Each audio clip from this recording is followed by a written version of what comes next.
Everyone, welcome to Bengali nursing learner. 2024-এর MSc nursing এবং post basic BSc নার্সিংয়ের already counselling শুরু হয়ে গেছে। রাউন্ড 1 আর রাউন্ড 2 অ্যালোকেশান তোমরা পেয়ে গেছো। সেই অ্যালটমেন্টে অনেকেরই ফার্স্ট রাউন্ড আর সেকেন্ড রাউন্ডে একই কলেজ এসছে, তাই অনেকেই কমেন্ট করেছো যে কি করতে হবে। তাই হয়তো ভিডিওটা একটু লেট হয়ে গেল বানাতে, কিন্তু কি করতে হবে সেই নিয়েই আজকের ভিডিও। তাহলে চলো দেরি না করে শুরু করা যাক।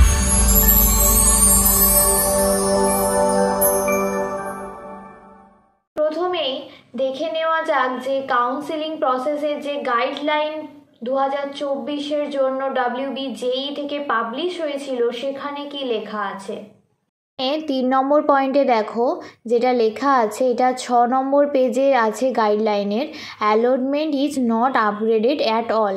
তাতে এতে কি বলেছে, such candidate may decided to join the institute of earlier allotment and complete all admission formalities. মানে তার যে আগের কলেজ অ্যালোটেড হয়েছিল, মানে ফার্স্ট রাউন্ড আর সেকেন্ড রাউন্ডে যে কলেজ অ্যালোট হয়েছে সেখানে সে জয়েন করতে পারে এবং সমস্ত অ্যাডমিশন ফর্মালিটিস কমপ্লিট করবে। এবং বিতে কি বলেছে, on the other hand they may decide not to join the institute of earlier allotment. In such case the earlier seat will be forfeited. কি বলছে যে যারা অ্যাডমিশন নিতে ইচ্ছুক নয় তাদের ওই সিটটা কিন্তু ফরফিটেড হয়ে যাবে এবং তাদেরকে এক্সিট ক্যান্ডিডেট বলা হবে।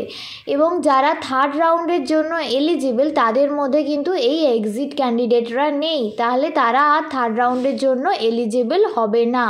এটা কিন্তু গাইডলাইনে তোমরা দেখতে পেলে স্পষ্টভাবে উল্লেখ করা আছে।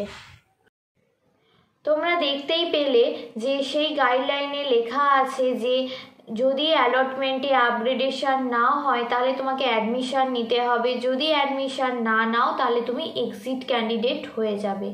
কিন্তু WBJEE-তে ফোন করলে বা বিভিন্ন কলেজে ইতিমধ্যে যারা অ্যাডমিশন নিতে গেছে বা ডকুমেন্ট ভেরিফিকেশানের জন্য বা কথা বলতে গেছে তাদেরকে বলা হয়েছে যে তোমাদের এখন কিছু করতে হবে না, তোমাদের আপগ্রেডেশন অটো আপগ্রেডেশন হবে। মানে অটোমেটিক্যালি যদি সিট ভ্যাকেন্ট থাকে তাহলে থার্ড রাউন্ডে গিয়ে তোমাদের আপগ্রেডেশন হয়ে যাবে।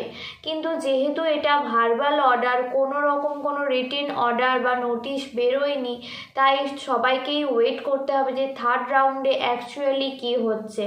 এবার বিভিন্ন যে কলেজগুলো তারাও WBJEE-তে কথা বলেছে এবং তাদের কাছেও সেম ইনস্ট্রাকশন আছে যে যাদের ফার্স্ট রাউন্ড আর সেকেন্ড রাউন্ডে একই কলেজ অ্যালট হয়েছে তাদের অটো আপগ্রেডেশন হয়ে যাবে এবং কিছু করতে হবে না তাদের।